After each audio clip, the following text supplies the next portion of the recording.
Good morning, dear students. Today we will continue chapter 14, water. In part 1 video, we studied about importance of water, sources of water, and many more things related to water. In this part 2 video, we'll discuss about water cycle, floods, droughts, conservation of water. That means how we can conserve water, how we can save water, and then lastly, we will study about rainwater harvesting. So first of all, let's begin with water cycle. So what is water cycle? As clear from the name, water cycle. So cycle of water, let's see what it is. So water cycle, it is the process of continuous circulation of water from Earth's surface to atmosphere and from atmosphere back to the Earth. So let's see how it happens. So first of all, the water from the water bodies. Water from the water bodies like rivers, oceans, seas, ponds, etc. Water from these water bodies, due to the heat of the sun, water gets evaporated. So this process of conversion of water into water vapors on absorption of heat is called evaporation. Next is transpiration. What is transpiration? It is the process by which plants they release excess amount of water in form of the water vapors through their leaves. So by these two processes, evaporation and transpiration, water vapors, they get added to the air. The air being warmer rises up. And when this air rises up to sufficient height, it gets cooler. And then water vapors, they condense, or we can say water vapors cool down to form water droplets. This process of conversion of water vapors into water droplets on cooling is called condensation. Then water droplets, they join together to form clouds. And when the clouds, they become heavy, so water from the clouds, it's come back to the Earth's surface in form of rain, snow, etc. And this process in which the water from the clouds, it comes back to the Earth's surface in form of rain, snow, etc. This process is known as precipitation. So like this, you can see there is a continuous circulation of water from Earth's surface to atmosphere and from atmosphere back to the Earth. So this is water cycle. But here one question comes that the maximum water is present in seas and oceans, and that water is salty water. 97% of the water on the Earth's surface is in seas and oceans, and that is salty water. But the rainwater is not salty. What is the reason behind it? Why is it so?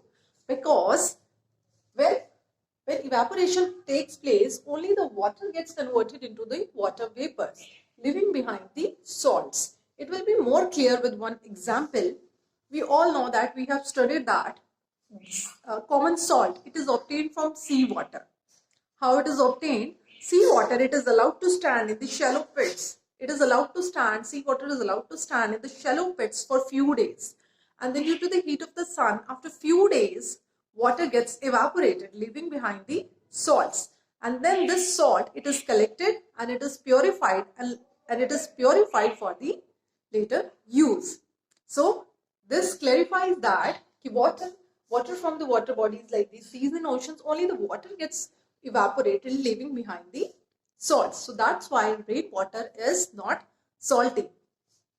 Now, why water cycle is an important phenomena? It's an important phenomena because it regulates the weather on the earth and it makes water available on the earth's surface in the all different states of the water. I hope water cycle concept is clear. Now, after topic water cycle, we will discuss about the floods and droughts. These are the two different scenarios related to rain. We'll study these in detail now. In India, rainfall is uneven. Some areas during rainy season, they get very heavy rainfall. But some areas, they do not get sufficient rainfall. If it rains heavily, then what happens? It leads to flood. Let us try to understand what is flood. Flood, it is a condition where ground gets submerged in water. Submerged means doob jana. So it is a condition where ground gets submerged in water because of heavy rains and overflow of rivers. Such condition is called flood. So as I told, the ground gets submerged.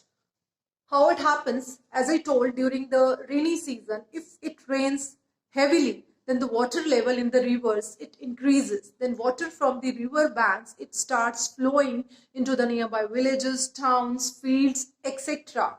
Then what are the, now let us discuss about the effects of the flood, how it affects us. So because the ground gets submerged in water, so it leads to the loss of property, it leads to the loss of the life, because of the flood it also takes the life of many people, animals, etc. Because sometimes the flow of the water, it is so strong that it takes away, whether it is human being, animal, whatsoever comes in its ways, it takes away, it results into the death of many people, animals, etc. And it also causes damage to the crops, because the standing crops, if they get submerged in the water for a long time, then the crops get damaged. If the crops get damaged, it leads to the shortage of food. Due to the standing water, the roads also get damaged, it damages the electric poles also, and it also leads to the loss of communication. So like this, the heavy rainfalls results into the flood, and because there is a standing water, that is contaminated water, so it leads to the spread of waterborne diseases. So this was all about the flood and the effects of flood. Now moving on to drought. What is drought? It is a condition in which there is a condition where a very long period of little or no rainfall is called drought. Yes, if in any area there is little rainfall or no rainfall for a long time, then because of this, what happens, you can see in your book on the page number B81, you can see, then the soil gets dry like this. In such area, the groundwater level, it goes down. So the animals, they do not get enough water, they do not get enough fresh food, because the soil becomes dry. Such type of soil, it is not suitable for cultivating the crops. No crops, no food. So it leads to the shortage of food. Okay, if the shortage of food continues for a long period of time, then it is called famine. So this was all about the drought and its effects. Now let's move on to the very important topic, conservation of water.